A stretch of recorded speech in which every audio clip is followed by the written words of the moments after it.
देखी बोहनी हो गई। हम तो चलिए कि बोहनियो ना हो। आए हाय रे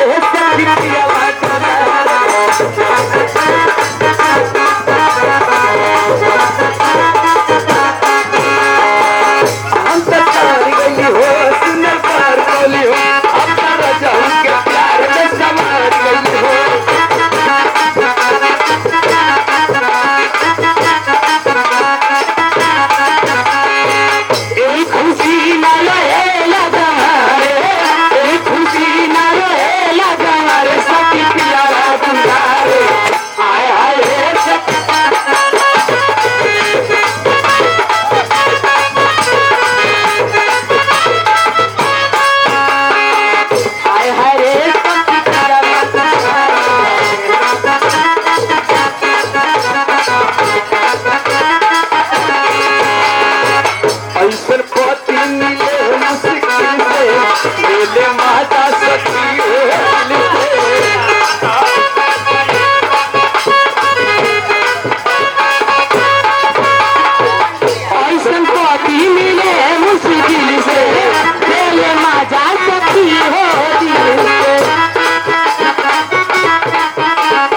पुरस्कार ये भैया की तरफ से मैं पार्टी से नमस्कार पर राजेश चट्टी ठीका वाले कौन जी का ठीका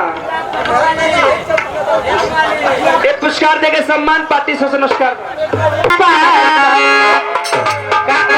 कि हमारे राजा जी वादा को के चल गए लो अभी था पता ना चलल कहिया हम बड़ी हेलो अरे अब की के गोइल कहिया ओई बाए मेरा भागे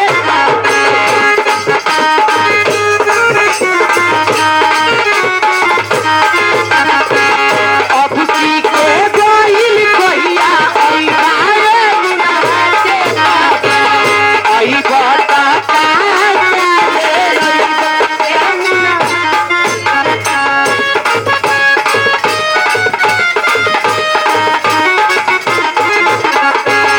Arriba,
पुरस्कार आनंद गौड़ जी की तरफ से, आनंद गौड़ जी की तरफ से पुरस्कार देके सम्मान पाती से नमस्कार बा।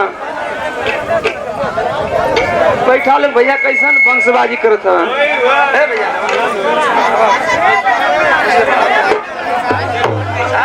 और हम चाहेंगे कि आप लोग जितना ही शांति को दान देंगे उतना ही हमारी पार्टी से आप लोग को आनंद मिलेगा।